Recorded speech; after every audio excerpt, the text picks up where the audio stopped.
Na rede, goleiros na rede, muita opinião, debate em ação. Na rede, goleiros na rede, esporte e paixão, com informação. Na rede, goleiros na rede, muita opinião, debate em ação. Na rede, goleiros na rede, esporte e paixão, com informação. Fala galera, programa Boleiros na Rede chegando com um super entrevistado aqui a falar. Não deixa de ser o nosso convidado de hoje também. Erasmo Romão, a gente está aqui com o paredão, Erasmo, e agora eu quero ver como é que você vai fazer o gol aí, cara. Tá difícil, né, rapaz? Olha, eu tô com um comentarista aí, assim, engasgado na garganta, rapaz. O cara, o goleiro faz 9 pontos na rodada, né? E deram o craque pra rodada pra um artilheirozinho lá qualquer, né, rapaz? O que o goleiro precisa fazer pra ser o craque da rodada, rapaz? Brincadeira, eu vou defender esse comentarista. Eu que dei o voto lá pro goleiro e o senhor falou que o melhor foi o atacante. Pô, brincadeira. Estamos aqui com o Rafael Quiasso, goleiro já foi também, mas agora é treinador de goleiros do Sub-15 do Santos, correto, Rafael? Corretíssimo, perfeito. Seja bem-vindo, meu amigo, fica à vontade aí, cara. Eu que agradeço o convite aí de vocês e do Boleiros aí, espero tá contribuindo a algo aí para falar dessa nossa profissão aí que ainda é, de certa forma, um pouco às vezes desconhecida ou até deixada de lado nas conversas, nas entrevistas. Geralmente o pessoal esquece um pouquinho da nossa profissão ali. Então, Rafael, nós trabalhamos na Rádio Bicuda FM também, no Rio de Janeiro, e nós temos um programa toda segunda-feira, né? Liga do Esporte, o nome do programa, de 5 às 7 da noite. E aí nós temos um quadro lá onde a gente escolhe o craque da rodada, o que o Erasmo começou falando aí. E aí o craque do campeonato português, eu escolhi o goleiro Pazinato, que era um goleiro português, né? Agora, qual era o time mesmo, Erasmo? Você tá lembrando aí? Moreirense. Isso. A média do goleiro foi muito boa, o time adversário finalizou 26 vezes, ele fechou o gol. E aí o Erasmo, meu amigo, e outros comentaristas escolheram um atacante que teve uma média mais baixa, mas falou, não, o importante hoje em dia, o pessoal gosta de gol. E aí fica ruim pro goleiro, né? O pessoal gosta de gol, como é que fica pro goleiro? Fica ruim essa situação. Cara, deitei e pensei, cara, mas o futebol é gol, é festa, né? Mas o goleiro não faz gol, mas ele evita, ele faz muitos gols. Só sou o Rogério Ceni, não. Ele faz muitos gols sem alterar o placar. Eles alteram o placar, que não deixa o adversário marcar, né? Então, ele deixa lá, contribui. Mas a vida de goleiro é meio que injusta, né, rapaz? Só sou o Rogério Ceni ou o goleirão lá do Santos, do profissional também. É verdade. Faz gol direto, de falta. Mas, Rafael, vamos lá, vamos começar o papo aqui. Conta pra gente como é que foi a sua história no futebol. O seu contato foi o quê? Você começou jogador de linha, foi pro gol, viu que na linha não dava muito certo, ou preferiu o gol mesmo, foi pro gol? Como é que foi a tua história aí? Sim, acho que como todo brasileiro, né, a gente nosso esporte principal é sempre futebol, né? E, obviamente, comigo não foi diferente. Então, eu não fui um jogador de categoria de base, tá? Eu só fui jogar realmente profissionalmente, na verdade joguei futsal, não joguei nem futebol, né? Fui goleiro de futsal.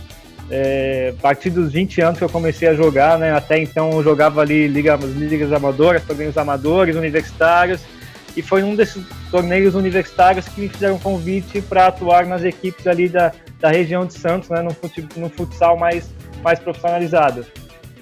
E, como eu já falei, nessa época eu já fazia faculdade de Educação Física e Esportes, né, na Unisanta, Então assim, eu jogava, né, em um período, fazia faculdade em outro, e no tempo que sobrava eu fazia estágios, né, e meus estágios já eram como treinador de goleiro, né, e como a profissão, né, treinador de goleiro já é difícil, então você não, diferente dos outros estágios, né, que você acompanha alguém, muitas vezes quando você vai estagiar de treinador de goleiros, você já está atuando, na verdade, né, porque geralmente o professor é o treinador e os estagiários não vão cumprir essas funções mais auxiliares. Então você não fica assim na tutela de alguém, você já põe a mão na massa e já vai trabalhando.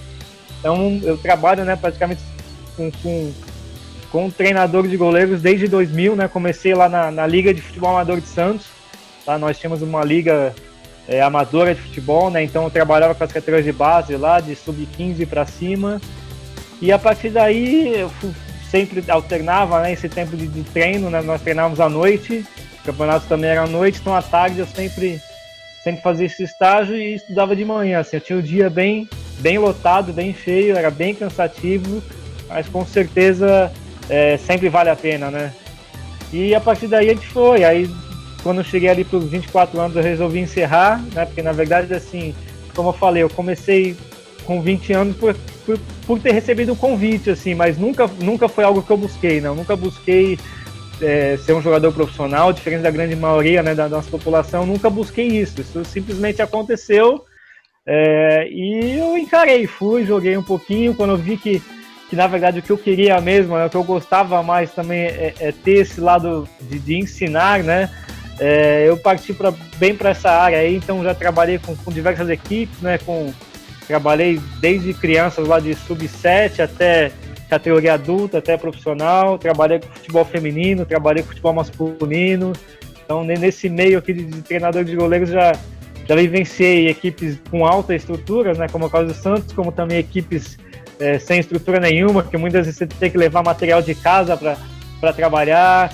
Então essa vivência assim, minha é bem rica, né, na área de treinador de goleiros.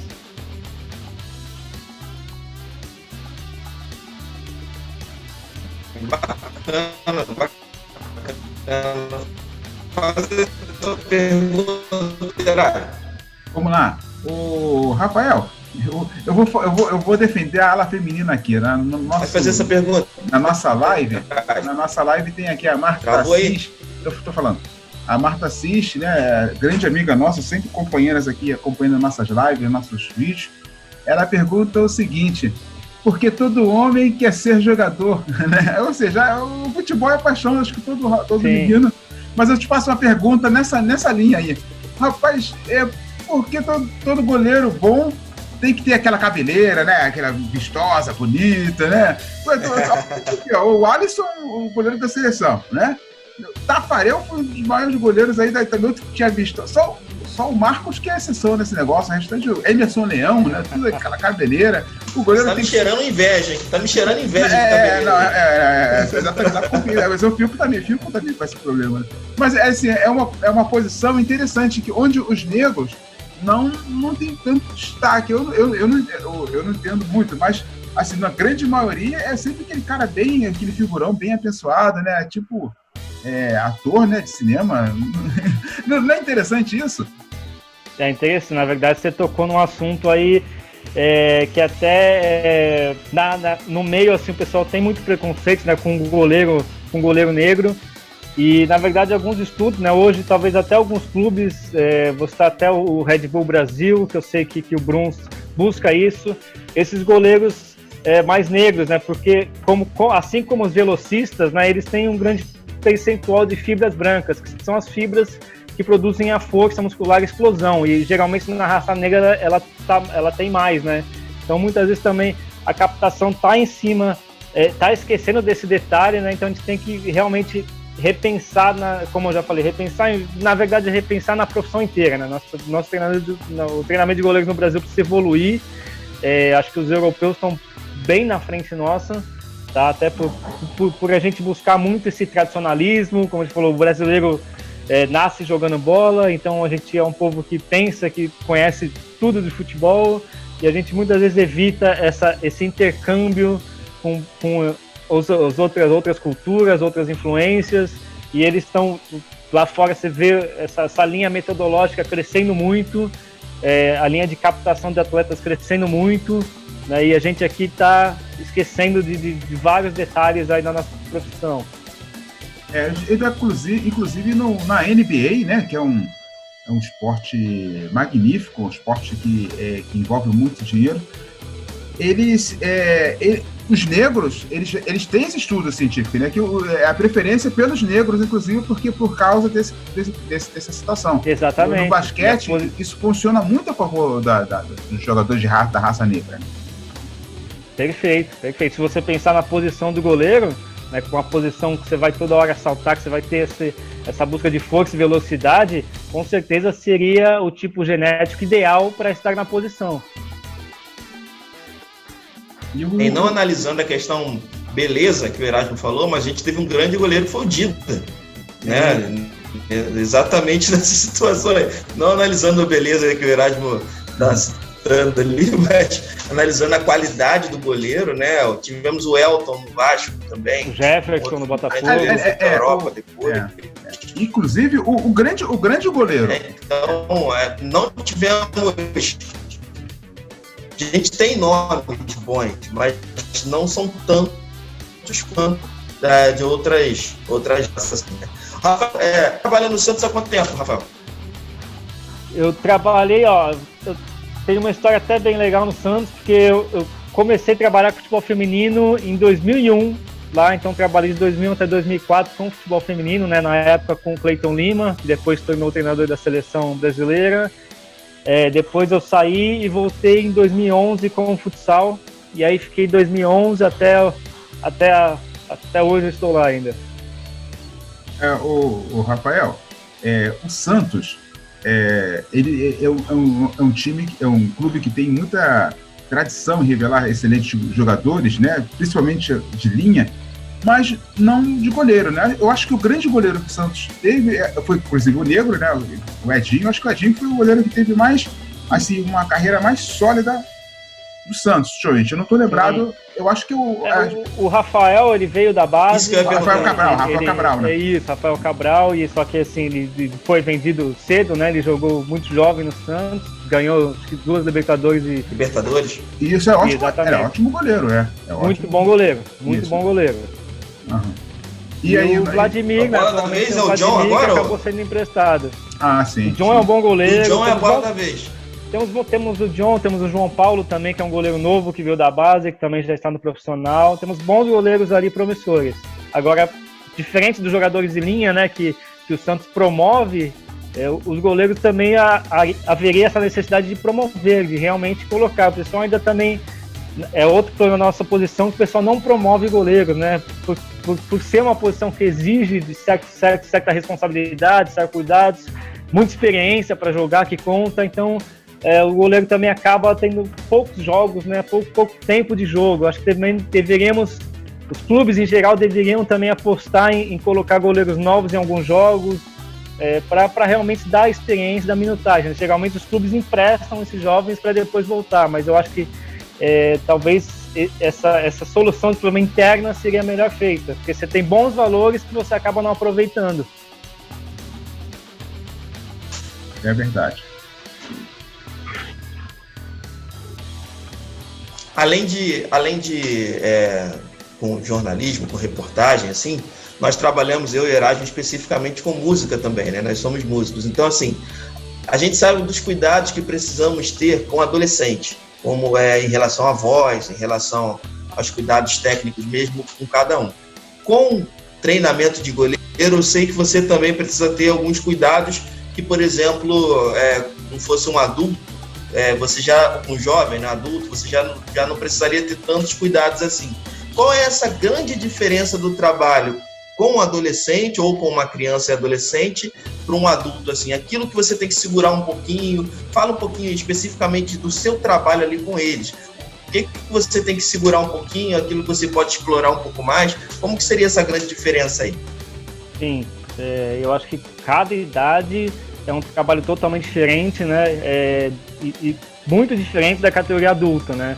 Às vezes o pessoal acha que aquele treino do profissional ele se encaixa nas categorias de base, né? Mas ele é muito diferente. Cada idade tem os seus cuidados, cada idade tem o seu valor especial, né? Tem as fases sensíveis de treinamento, né? Que são, como a gente chama, janelas, né? Em que a plasticidade do sistema nervoso está mais acessível a determinado tipo de treino. Então você tem que seguir isso. Obviamente você tem fatores hormonais que estão em formação, então o corpo está em formação, né, na categoria de base. Então você tem que levar em conta isso, porque muitas vezes uma sobrecarga maior ou no momento errado pode prejudiciar a formação, né, e não só a formação física, né, nesses casos, como também a formação psicológica, formação mental. Então o tipo de cobrança que você vai ter que ser condizente com o tipo de idade que você trabalha. Então você tem que oportunizar nas categorias de base, você tem que oportunizar o erro, né? Porque a gente fala, o tempo de errar é nas categorias de base. Então você tem que oportunizar desafios para que eles errem, para que eles ganhem experiência e maturidade para suportar essa carga emocional do jogo, que é muito forte também nas categorias maiores, para que eles cheguem como profissional já pronto, não só fisicamente, mas também mentalmente, né? Além de toda a parte social do clube, né? Se preocupa não só com a formação atlética, mas com a formação do cidadão, né? A gente tem essa preocupação também, porque a gente sabe que ali na categoria de base a gente tem um rol gigantesco de atletas e infelizmente poucos se tornam jogadores profissionais, né? Então também tem essa formação de buscar uma formação mais integral, não só a formação esportiva, para que o atleta realmente seja um cidadão, né? Um cidadão que seja jogador, né? Não um jogador profissional. Então a gente tem que ter esses cuidados em todos os pontos de vista, ali, físico, social, emocional. Então o trabalho em formação é totalmente diferente do trabalho de categoria adulta, né? Do trabalho profissional. É verdade. O Rafael, falando, eu costumo dizer que existem goleiros de time grande e goleiros de time pequeno. O que acontece? O goleiro de time menor, ele participa mais dos jogos. Então ele tende a fazer mais defesas, né? Então ele vai esquentando, vai pegando tudo. Aí, vou contratar aquele goleiro. Aí ele vai pro time grande. O time grande, ele vai, num tempo de jogo, ele vai fazer 2, 3 defesas, e nessas 2, 3 oportunidades que ele tem de defender, ele toma o gol.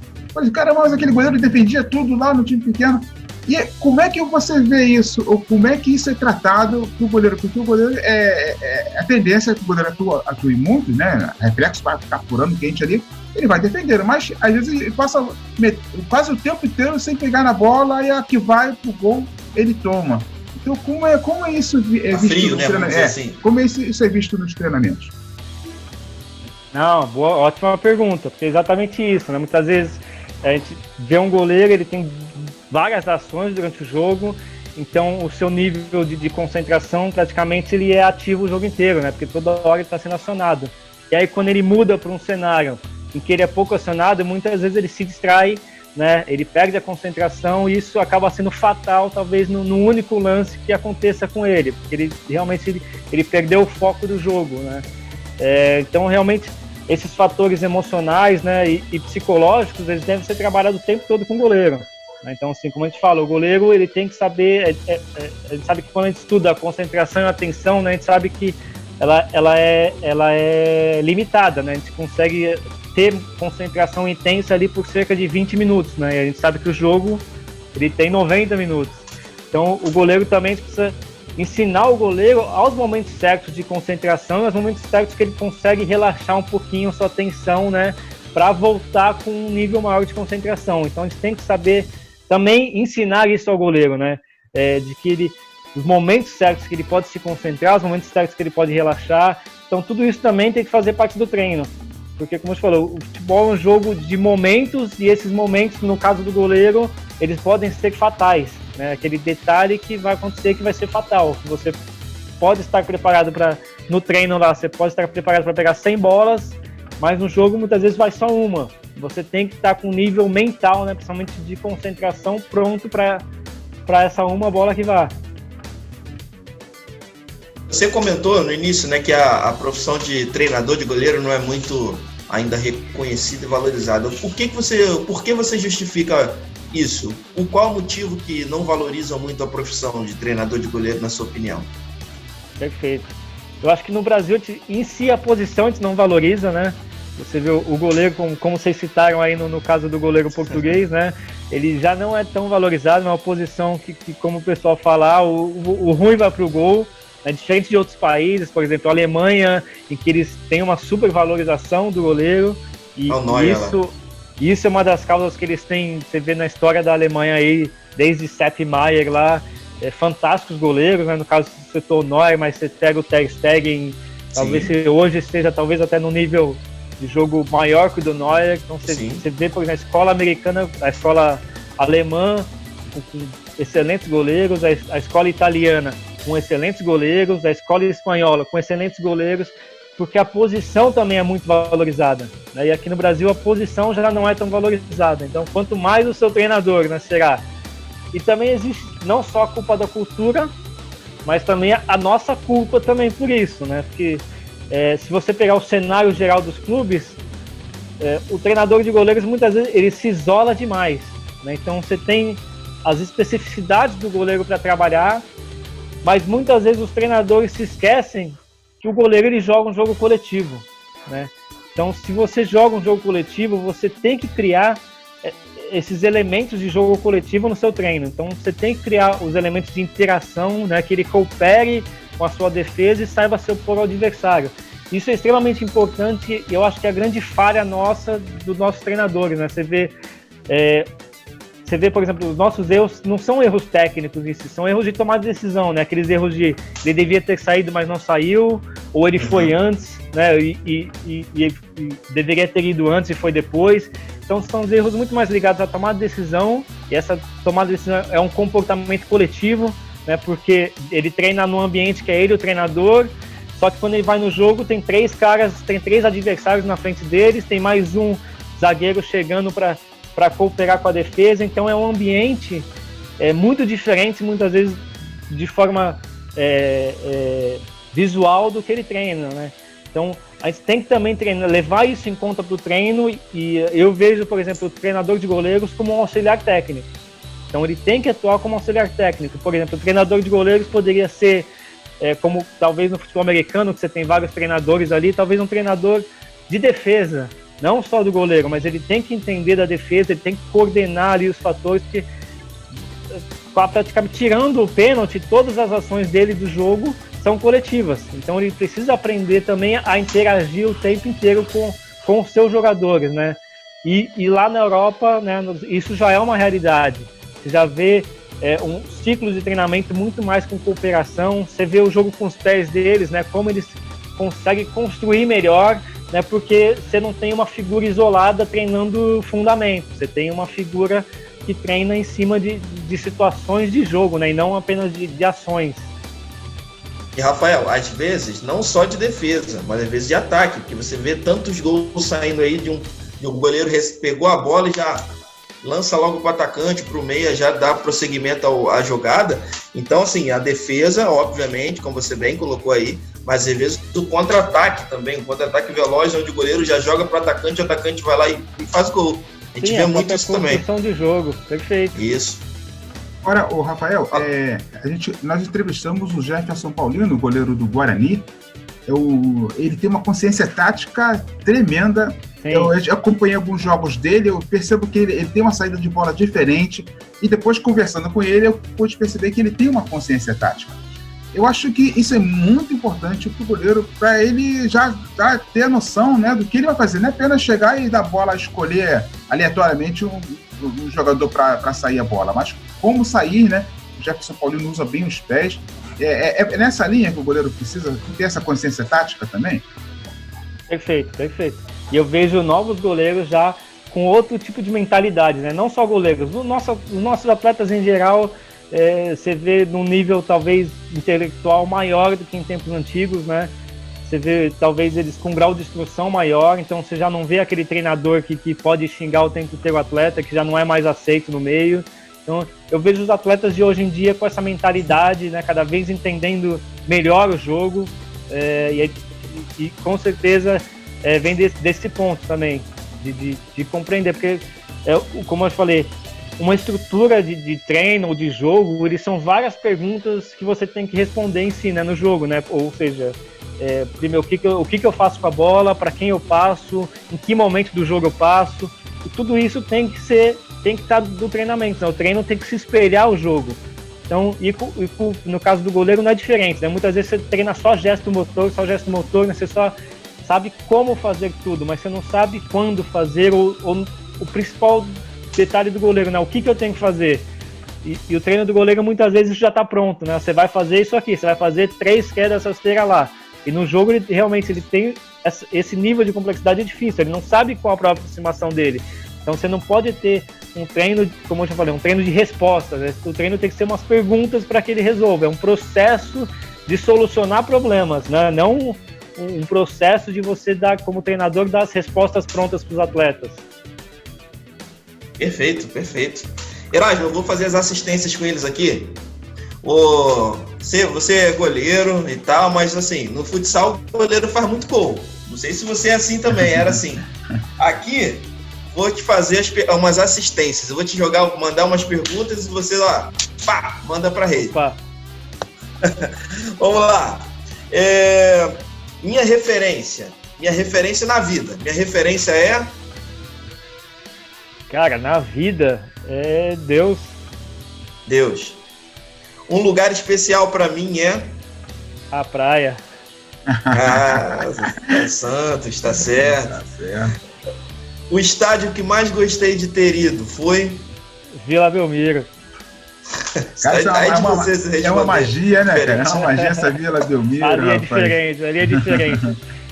A gente entrevistou uma galera aí da região, né? A gente entrevistou o Vitor Borges, que trabalha no Santos lá, de comunicações. Sim.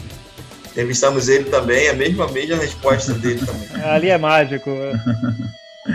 O jogo mais marcante que assisti foi...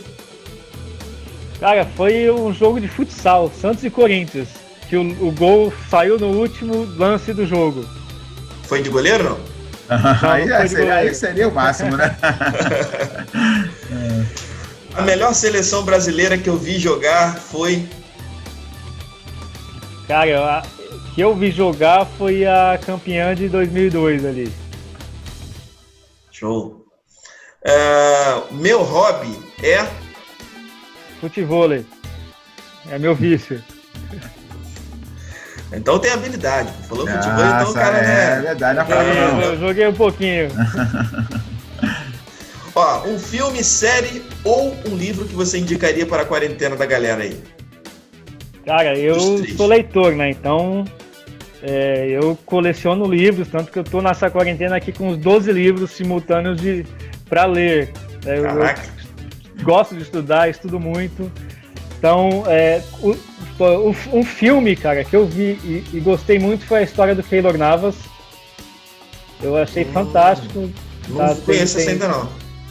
Chama Homem de Fé, Hombre de Fé. É uma história fantástica dele, eu acho que vale a pena ver o filme. Um livro, cara. Eu tenho um livro que eu gosto bastante, chama O Caminho do Guerreiro Pacífico. Li ele, foi um dos primeiros livros assim que eu li,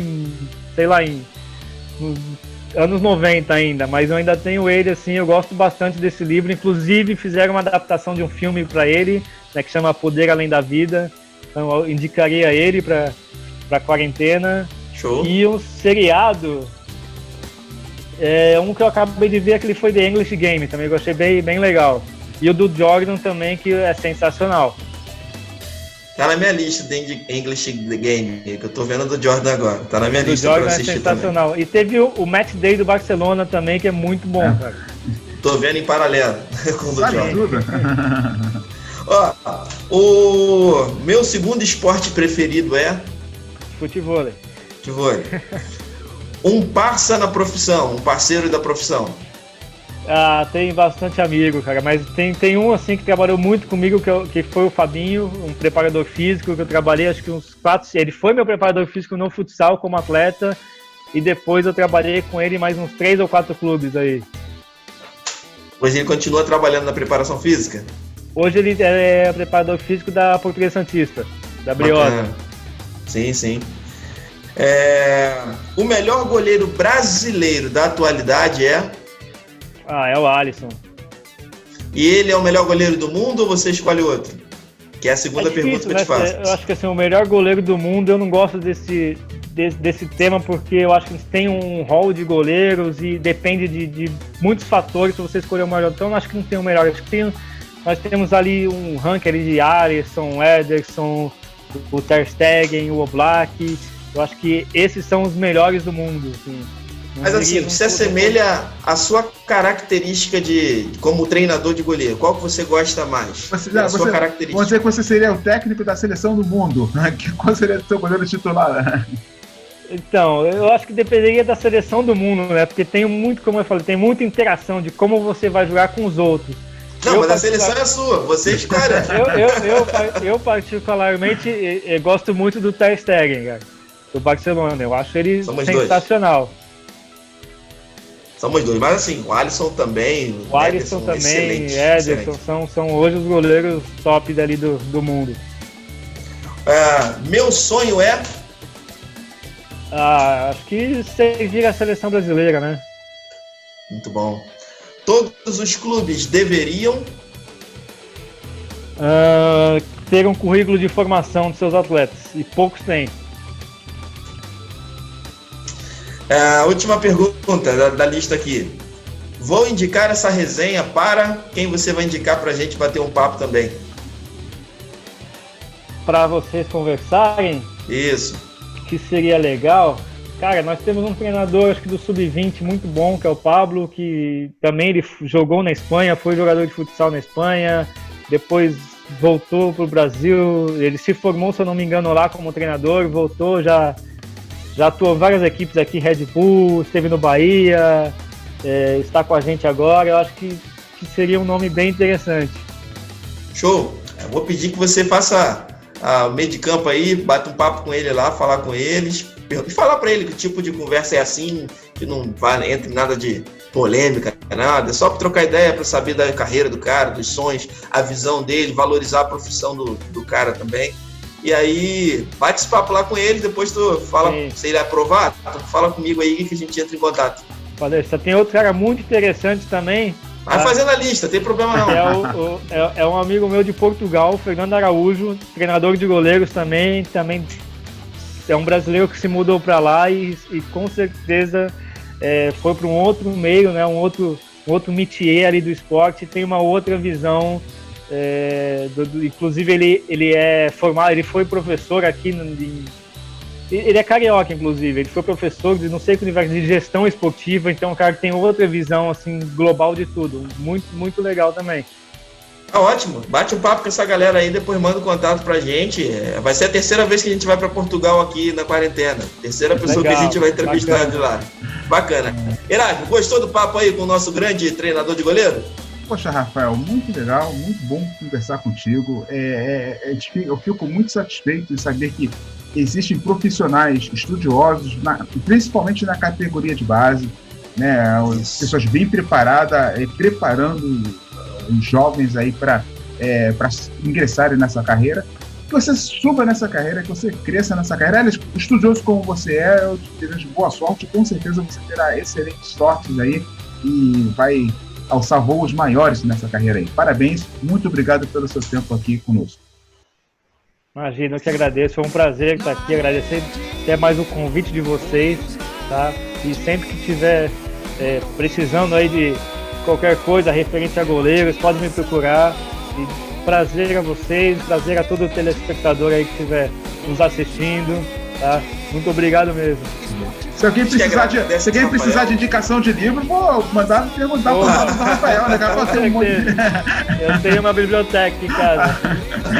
Te agradeço aí, vocês que estão nos ouvindo, participando dessa entrevista com a gente, vocês estão vendo pelo Face, vocês que estão vendo pelo YouTube também, te agradeço muito a atenção de vocês. Rafael, foi sensacional bater um papo, saber mais sobre você, sobre sua profissão, valorizar a profissão, que precisa dessa valorização, o quanto que é difícil e injustiçado, né, no Brasil, mas foi muito legal, eu te agradeço mais uma vez pela atenção. Valeu, meu amigo. Sim, eu agradeço.